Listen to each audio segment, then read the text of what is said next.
Hi, I'm Justice Fitzgerald. I'm Anna Corporon. And I'm Nicholas Kelly. Television today and in the 1950s has a large impact on society that we live in today. To begin, we've chosen two 9-year-old children, a boy and a girl, and asked them a few select questions involving the revolution of television and how differently it affects children in the 21st century. These interviews both compare and contrast the opinions of today's youth. Hi, my name is Noelle Henry and I am 9 years old. Hi, Noelle. In one word, how would you describe television today? Today, I would describe it entertaining. Entertaining.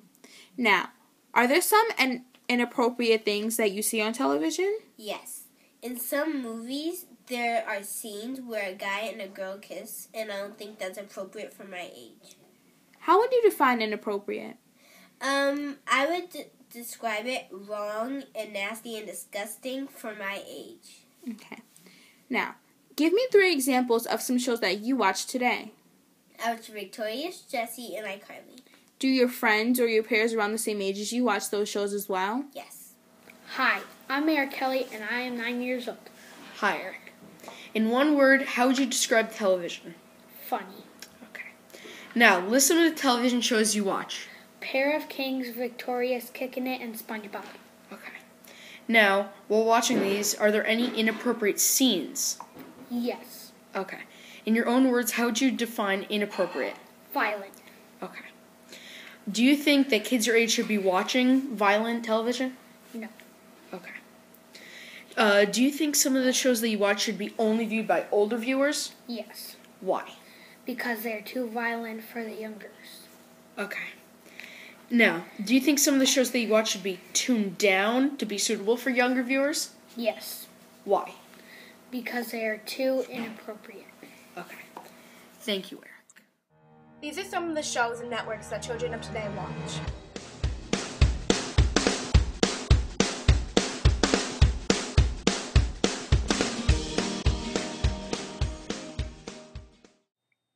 These interviews exemplify the messages that television sends to the children of today. One of the main ideas in both of the children's interviews is that they felt television today was inappropriate. One of the primary television shows both of these children talked about was the show Victorious. This show on the network Nickelodeon, which is made for children, shows scenes that involve romance. Take a look for yourself. The writers also include inappropriate jokes that would not be understood by children, only adults. This scene is an example. To younger viewers, the conversation seems normal, but in reality, it is adult humor referencing to a girl's breasts.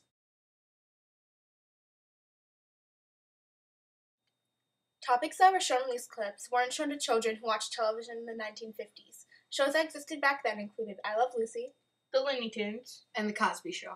These television shows showed the value of family and how they should come together as one. They showed men to respect women and people to respect the other people around them. In the entertainment today, women are degraded and people are disrespected. This gives children the idea that it's okay to talk to people in any way. One of the main shows found anywhere is Family Guy. This uses inappropriate language and gestures that lead children to believe that the language in which they use is acceptable. Family Guy can be found on many channels, and there's advertisements for the program on multiple channels. It seems today that all you see is violence in movies and sex on TV. But where are those good old-fashioned values on which we used to rely? Although the show is intended for adults, children are still exposed to commercials about the show and other shows like it on the children networks. To get a perspective of someone who lived and watched television in the 1950s, we interviewed an elder named John Corporon.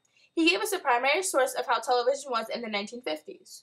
John was a man whose life in the 1950s revolved mostly around television in New Orleans before becoming the news director for WPIX in New York for 25 years. Here's some of the statements he made in his interview. TV in the 50s was a revolution. Entertainment programming often stressed family values. I remember seeing Edward R. Murrow showing CBS viewers pictures of the Atlantic and Pacific Oceans live at the same time. A historic event. Today, we take such events as routine. What TV does best today are news and documentaries, telling people what is going on in the world and discussing issues which are important to our democracy and way of life. 2 shows of the 50s come to mind: Leave It to Beaver and Father Knows Best. These shows were highly entertaining and popular. They stressed family and human values. Andy Hardy was another popular show of the 50s and stressed family values. TV today is both better and worse than the 1950s. Better because the good TV shows are truer to life and capture the good and bad of American culture. Today, TV could be bad when it places too much stress on violence and vulgarity. Some comedies are really funny and still true to life. But little stress is placed on family values. Romance exists on TV but was never violent or obscene in any way. In his interview, he mentioned that television was more wholesome, to say the least. One of the main points I want to mention in John Corbron's interviews is TV in the 50s was a revolution. Entertainment programming often stressed family values. Television shows today are usually scattered with dark humor and subliminal messages. Many shows, such as Shake It Up, have offensive meanings that younger children who watch these shows might not pick up on. 14, 15, 16! You're adorable! I could just eat you guys up. You know, if I ate.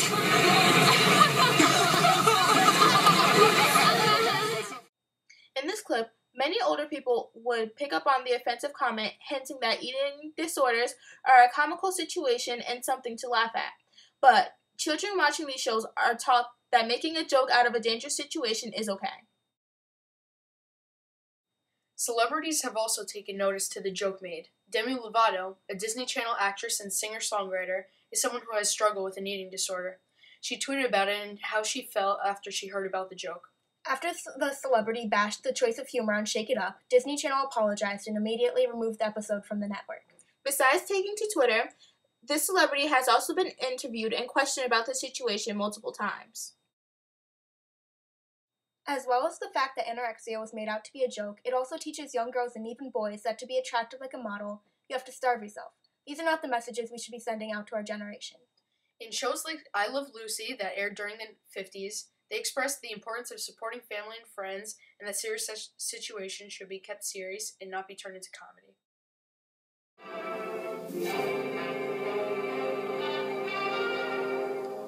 Robert Young and Jane White, with Eleanor Donahue, Billy Gray, and Lauren Chapin in Father Knows Best.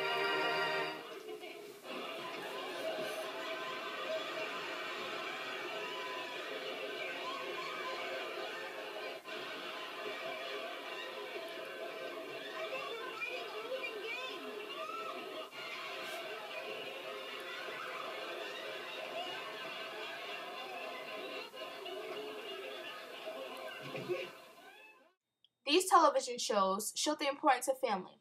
I Love Lucy showed how comedy was in the 1950s. No offensive remarks were made. It was pure comedy. Television was an evolution. It impacts society and the children as well as the adults in it. It gives them the idea that violence is the key to any situation. Television has taught children that there are no consequences for their actions. If they make a mistake, it will always be fixed almost immediately. Unintentional offenses are continuously being made, some of which lead viewers to harm themselves as well as others. In the 50s, television was considered the golden age because of how it taught both children and adults to treat others the way they want to be treated and to have self-respect. Now television is considered pitiful to the adults alive during the 50s. TV has altered our minds and words. Television has built a shelter around our whole lives and has molded us. It is better to change than to sit here wondering what our lives could have been without television. The only thing we can do is move on and continue to advance with a newfound sensitivity and wiseness. Hopefully, this documentary has helped you understand how television has changed and how we should be more aware, more attentive to the world of television we live in today.